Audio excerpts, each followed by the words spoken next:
Espère. La Bible est remplie d'espérance dont nous nous imprégnons lorsque nous la lisons et la méditons. En effet, Dieu désire que nous soyons remplis d'espérance afin que nous puissions voir l'accomplissement de toutes ses promesses dans nos vies. Psaume 119, verset 49. Souviens-toi de ta promesse à ton serviteur puisque tu m'as donné l'espérance. On peut également lire Jérémie 31, verset 17. Il y a de l'espérance pour ton avenir, dit l'Éternel. Tes enfants reviendront dans leur territoire. Amen. La Bible définit l'espérance comme l'attente avec persévérance des promesses de Dieu qui ne sont pas encore visibles dans nos vies. Romains 8, versets 24 à 25. Car c'est en espérance que nous sommes sauvés. Or, l'espérance qu'on voit n'est plus espérance. Ce qu'on voit, peut-on l'espérer encore? Mais si nous espérons ce que nous ne voyons pas, nous l'attendons avec persévérance. Amen. Ainsi, ces versets nous exhortent à espérer, c'est-à-dire à attendre avec persévérance les promesses de Dieu. Toutes ces choses que Dieu nous a promises et qui ne sont pas encore visibles dans nos vies. En d'autres mots, nous devons les attendre tout en nous préparant à les recevoir. Et c'est en espérant ainsi que nous les verrons s'accomplir dans nos vies, qu'elles deviendront visibles. Job 14, verset 7. Un arbre a de l'espérance. Quand on le coupe, il repousse. Il produit encore des rejetons. Amen. Nous ne devons donc pas, mes bien-aimés, nous arrêter d'espérer. Car même l'arbre qui est coupé a la certitude qu'il va encore repousser jusqu'à produire d'autres arbres. L'espérance est donc le commencement de la foi, car la foi est une ferme assurance des choses qu'on espère. Et j'aime bien la façon dont la Bible caractérise l'espérance en la comparant à l'encre d'un bateau, une encre sûre et solide pour traduire la capacité de l'espérance à maintenir notre âme ancrée en Dieu, empêchant ainsi à cette dernière de s'éloigner de lui.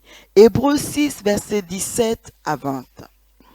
C'est pourquoi Dieu voulant montrer avec plus d'évidence aux héritiers de la promesse l'immutabilité de sa résolution, intervient par un serment, afin que par deux choses immuables dans lesquelles il est impossible que Dieu mente, nous trouvions un puissant encouragement. Nous dont le seul refuge a été de saisir l'espérance qui nous était proposée. Cette espérance, nous la possédons comme une encre de l'âme, sûre et solide. Elle pénètre au-delà du voile, là où Jésus est entré pour nous, comme précurseur, ayant été fait souverain sacrificateur pour toujours, selon l'ordre de Melchisédek. Amen. Souvenez-vous d'Abraham et Sarah. Ils étaient vieux, avancés en âge, de sorte que Sarah ne pouvait plus espérer avoir des enfants. Genèse 18, verset 11. Abraham et Sarah étaient vieux, avancés en âge, et Sarah ne pouvait plus espérer avoir des enfants. Mais regardez, mes bien-aimés, malgré toutes ces contraintes et ces limites, alors même qu'il n'y avait même plus de raison pour eux d'espérer, la Bible nous enseigne qu'Abraham a continué à espérer et à s'attendre à l'accomplissement de la promesse de Dieu.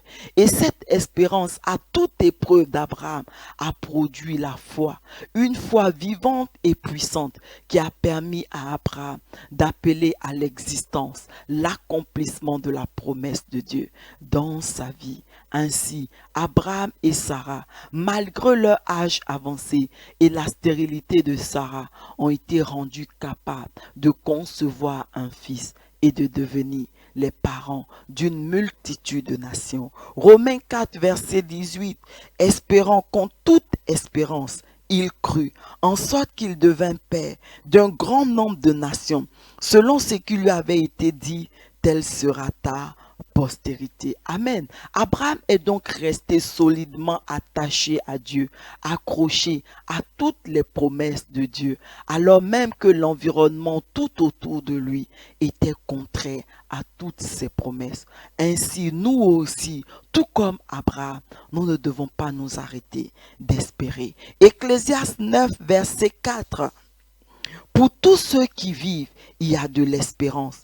Et même un chien vivant vaut mieux qu'un lion mort. C'est pourquoi, mes bien-aimés, le psalmiste nous exhorte à nous lever chaque matin, remplis de cette espérance que Dieu va accomplir toutes ses promesses dans nos vies et à nous préparer effectivement à les recevoir. Psaume 119, verset 147. Je dévance l'aurore et je crie, j'espère en tes promesses. Oh oui, Seigneur, j'espère en tes promesses. Et ce que je trouve encore extraordinaire, c'est que cette espérance que Dieu nous donne est une espérance vivante en la personne de son Fils unique, Jésus, pour traduire l'immutabilité de la promesse et attester la certitude de son accomplissement dans nos vies. Colossiens 1, verset 27, à qui Dieu a voulu faire connaître quelle est la glorieuse richesse de ce mystère parmi les païens, à savoir Christ en vous, l'espérance de la gloire. Amen. Mes bien-aimés, Christ en nous atteste de façon certaine notre part à la gloire divine et constitue pour chacun d'entre nous un puissant encouragement dans notre marche chrétienne. Si tu le désires, tu peux maintenant faire avec moi cette prière. Saint-Esprit, donne-moi de l'espérance, cette espérance vivante en la personne de notre Seigneur Jésus. Et souviens-toi de toutes les promesses que tu m'as faites, puisque tu m'as donné l'espérance.